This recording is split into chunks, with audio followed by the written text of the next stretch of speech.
নমস্কার। মুক্ত কণ্ঠের তরফ থেকে আপনার কথা নিয়ে উপস্থিত আমি আশিক। আজকে বিশেষ খবর হলো কলকাতা কর্পোরেশন 188 যে বিল্ডিংটা শান্তিনিকেতন, তার অবৈধ নির্মাণ নিয়ে যে চিঠি অভিষেক বন্দ্যোপাধ্যায়কে দিয়েছেন, অভিষেক বন্দ্যোপাধ্যায় আবার জানতে চেয়েছেন কোন কোন অংশ অবৈধ। পৌরসভার এই অধিকার আছে, তাকে দিলাম রাজার পাট। না, উনি তো যুবরাজ, ওনাকে রাজার পাট দেওয়ারই ব্যাপার নেই, উনি তো রাজার উপরে যাই। তো আর চারিদিকে যেভাবে কাউন্সিলরদের ধরছে, মানে তৃণমূলের কাউন্সিলর ধরছে আর আন্ডার প্যান্ট পরিয়ে কোমরে দড়ি দিয়ে খালি পায়ে যেভাবে হাঁটিয়ে হাঁটিয়ে থানায় নিচ্ছে, এরপরে তো আপনার আমার বাড়ি ছেড়ে দিতে হবে এদের এই জেলে ঢোকানোর।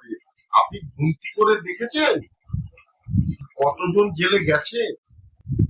আর এই সব যদি জেলে নিতে হয়, মানে 21-এর যে ভোট পরবর্তী হিংসায় যাদের নাম ছিল, বর্তমান মুখ্যমন্ত্রী শুভেন্দু অধিকারী বলেছেন 21-এর ভোট পরবর্তী হিংসার কাউকে ছাড়া হবে। তো এবার সবাইকে যদি জেলে নেয়, তাহলে এই জেলের এত জায়গা হবে কোথেকে? এবার তো আশঙ্কায় আপনি আমি পড়ে গেলাম, আমাদের এই ধর্ণা ছেড়ে দিতে হয় এদের জেলের জন্য। যাই হোক, আমাদের যে বিতাড়িত মুখ্যমন্ত্রী, উনি তো আজকাল আর জনসভা টনসভা সব বন্ধ করে দিয়েছেন। এখন উনি বাড়িতে বসে ফেসবুকে লাইভ করবেন, লাইভ করে উনি সবাইকে জানাবেন। আর ওই কিছু চিংড়ে আছে এখনো যারা মনে করছে তৃণমূল টিকে থাকবে, এবং 29 সালে নাকি মমতা ব্যানার্জি ভারতের প্রধানমন্ত্রী হবে। যদিও মমতা ব্যানার্জি ভেবেছিলেন পশ্চিমবঙ্গকে আলাদা করে একটা রাষ্ট্র ঘোষণা করে তার উনি প্রধানমন্ত্রী হবেন, কিন্তু সেগুলো তো পাথর। কারণ কি, ডিপ স্টেটের যে পরিকল্পনা ছিল, সেই পরিকল্পনায় তো জল ঢেলে দিয়েছে এবার পশ্চিমবঙ্গের জনগণ। যে পশ্চিমবঙ্গকে ভারতের থেকে আলাদা করে দিয়ে তার সাথে নর্থ ইস্ট আলাদা হয়ে যাবে। পশ্চিমবঙ্গ যখন আলাদা হয়ে যাবে, নর্থ ইস্ট আলাদা হয়ে যাবে। গ্রেটার বাংলাদেশ বানাবে, বুঝুন ঠেলা। এ স্যান্ডো গেঞ্জির বুক পকেট। গ্রেটার বাংলাদেশ বানাবে, যার সূত্রপাত নাকি ইউনিস নাকি করে এসেছিল চীনে। সে তো ঘটি তাল গাছে উঠে গেছে, ঘটি থেকে ডাঙা, ডাঙা থেকে তাল গাছ, সে তো গেছে। এখন এই সীমানায় কাঁটা তার নিয়ে বাংলাদেশের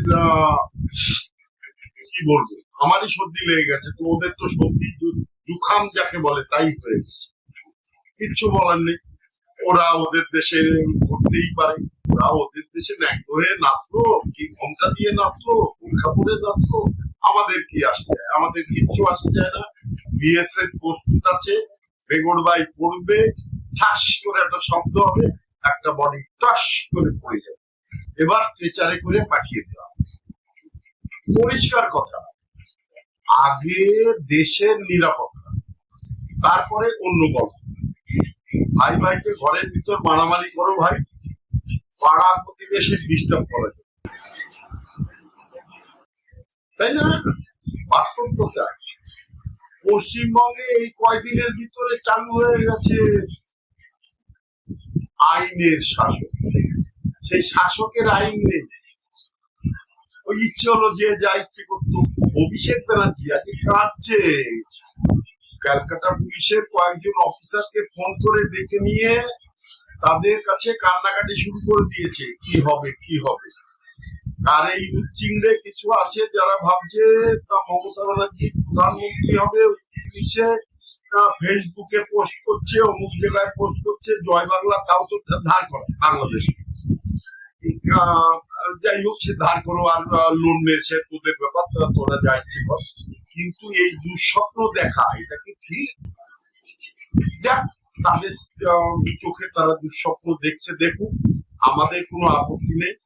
আমরা খুব শান্তিতে আছি। যেভাবে এই 15-16 দিনের ভিতরে পশ্চিমবঙ্গের নবনিযুক্ত সরকার যে পথে এগোচ্ছে, যেভাবে এগোচ্ছে, তাতে আমরা সন্তুষ্ট। দিল্লিতে মুখ্যমন্ত্রী গেছিলেন, ওখানে যে কেন্দ্রীয় সরকারের সাথে আলোচনা হয়েছে যাতে বিদেশি বিনিয়োগ এবং ভারতের অন্যান্য জায়গা থেকে যারা শিল্পপতি তারা যেন পশ্চিমবঙ্গে এসে শিল্প স্থাপন করেন, তার জন্য আমন্ত্রণ জানানো হয়েছে।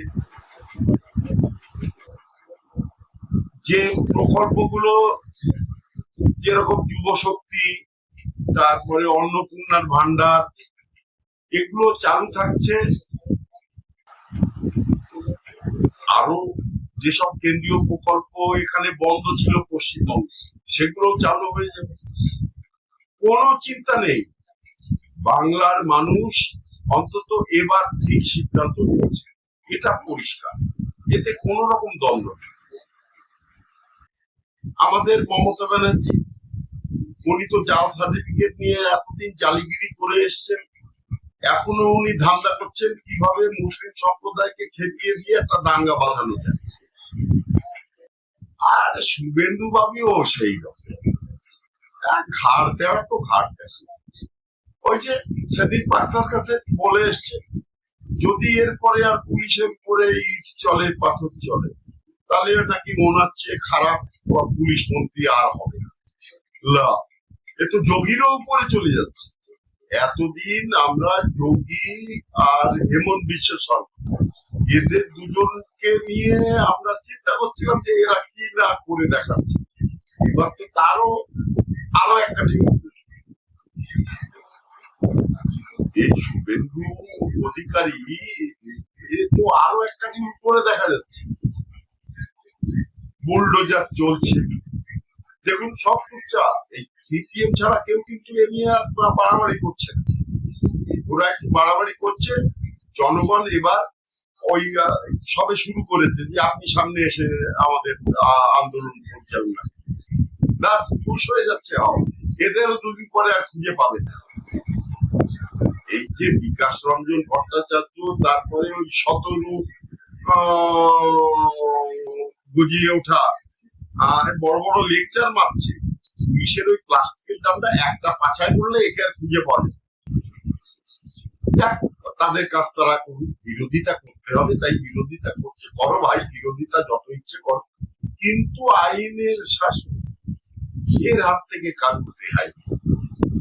ওই নরেন্দ্র মোদী যেটা বলেছে, না খাউঙ্গা না খানে, আমাদের যে খাদ্যমন্ত্রী, উনিও সেই একই কপি পেস্ট করে দিয়েছে, না খাউঙ্গা না খানে দুঙ্গা। শুভেন্দু অধিকারী তো আরো এক কাঠি করে, সাথে আছে দিলীপ ঘোষ, অগ্নিমিত্রা পল।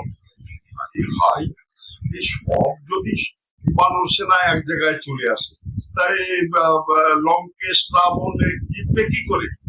লঙ্কেশ রাবণ বলতে এখানে আমি অভিষেক ব্যানার্জিকে বোঝাচ্ছি, আর কৃষি মন্ত্রী। কৃষি হচ্ছে কালমিনে, আর হচ্ছে অভিষেক ব্যানার্জি লঙ্কেশ্বর। ওনার লঙ্কা তো পেছন দিয়ে গেছে, এখন তো এই পুরো বাড়ি না ভাঙতে হয়। শান্তিনিকেতনে অশান্তি পূর্ণ রূপে চালু হয়ে গেছে। যাকে তা নিয়ে আমাদের দরকার নেই, আমরা চাই পশ্চিমবঙ্গে শান্তি থাক। সামনে ঈদ আসছে, ঈদের দিন যে সরকারি নিয়মগুলো এতদিন লাগু ছিল না, যে জনসমক্ষে জবাই হবে না, জনসমক্ষে ওইভাবে পশু হত্যা চলবে না, এটা তো সবার জন্য নিয়ম। হিন্দু, মুসলিম, শিখ, ইসাই সবার জন্য একই নিয়ম। এটা সেই এক দেশ এক আইন, তাই সবার জন্য বড়। চলুক, চলছে, চলবে। আর এই যে যাদের আন্ডার প্যান্ট পরিয়ে খালি পায়ে কোমরে দড়ি বেঁধে নিয়ে যাওয়া হচ্ছে, তৃণমূলের বাকি যারা আছো চিংড়ে বিংড়ে, সব রেডি হয়ে যাও, কিছু তো পালিয়েছো, কিছু এদিকে আছো, কিছু বিজেপি অফিসের আশেপাশে ঘোরাফেরা করছো, চান্স নিচ্ছ যাতে ঢুকতে পারো, মনে হয় পারবে না। সে সুযোগ মনে হয় বিজেপি সরকার দেবে না। যাই হোক, ভালোভাবে নিজের মতন থাকো না, নিজের চিন্তা ভাবনা, নিজের আদর্শ নিয়ে নিজে থাকো, ভালোভাবে থাকো, অন্যকে ডিস্টার্ব করো, আর তো কিছু না। আইনের শাসন চলবে, সব ঠিক। দেখুন, এই যে হকার নিয়ে এই মাদ্রাম, এটা কি যুক্তিযুক্ত? আপনার কি মনে হয়? এই যে বেআইনি বাড়িগুলো ভাঙা হচ্ছে, এটা সঠিক হচ্ছে কিনা আপনার কি মনে হয়? যাকে মনে হয় আপনাদের কিছুটা সময় নষ্ট করলাম, আমিও আর একটু খবর দেখি আর কয়জন অ্যারেস্ট হলো, কেমন কেমন ভাবে তাদের আনা হচ্ছে, এগুলো একটু দেখি। আর সবাইকে সাবধান করে দিই, ভাই সাবধান হয়ে যা, এখনো সময় আছে। আর এই বাংলাদেশি আর রোহিঙ্গা, এদের তো এখনো কাঁটাতার পুরোটা পড়েনি, যা ফাঁক ফোকর আছে ভাই পালিয়ে যেয়ে বেঁচে যান, না হলে কিন্তু ওই ডিটেনশন ক্যাম্প, মানে ওই নির্দিষ্ট জায়গায় বন্দি করে রাখা হবে, যতদিন নিজের দেশে না পাঠানো হবে ততদিন ওইভাবে। খুব দুঃখ লাগছে, পিসিমণি দুঃখে বাড়ি থেকে বেরোতে পারছেন না। বেরোবেন কি? বাইরে বেরোলেই তো চোর চোর শুনতে হচ্ছে। কোর্টে গেছিলেন, সেখানে চোর চোর চোর চোর, চোরকে চোর বলা যায়। আরে এখন তো আইনের শাসন, এখানে চোরকে চোর বললে ডাকাতকে ডাকাত বলবে, যে যেরকম তার সেই রকম সাজা, এ তো স্বাভাবিক, এ নিয়ে কোন দ্বিমত নেই। যাই হোক, আর এবার আপনারাও বিভিন্ন সংবাদ দেখুন, শুনুন, বুঝুন, এবং আমি যে কথাগুলো বললাম, আপনাদের সাথে আলোচনা করলাম, সেগুলো একটু বিচার করুন যে এই নবনিযুক্ত সরকার ঠিক কাজ করছে। যদি ঠিক কাজ করে থাকে, নবনিযুক্ত সরকারকে সমর্থন করুন, সরাসরি সমর্থন করুন, যাতে সরকারের কাজ করতে সুবিধা হয়। সরকার চেষ্টা করছে পশ্চিমবঙ্গবাসী যাতে ভারী শিল্প, মাঝারি শিল্প পায়, তার জন্য তারা পরিশ্রম করছে। আমরাও আশা করি আমাদের ঘরের ভাই বোনরা তারা বেসরকারি হোক আর যাই হোক কর্মসংস্থানে যুক্ত হবে। গুজরাট, মহারাষ্ট্রের মতন এরাও, এদের হাতে কাজ থাকবে, এরা নিজেকে সচ্ছল করে তুলতে পারবে। আর তখন আমার মতন যারা বুড়ো হাবড়া আছে, তারাও পরবর্তী প্রজন্ম যখন পয়সা আয় করবে, আমরাও ভালো থাকবো, আমাদেরও আমাদের সন্তানরা ভালো থাকবে। এই আশা নিয়ে এখনকার মতন নমস্কার। ভারত মাতা কি জয়, জয় শ্রীরাম।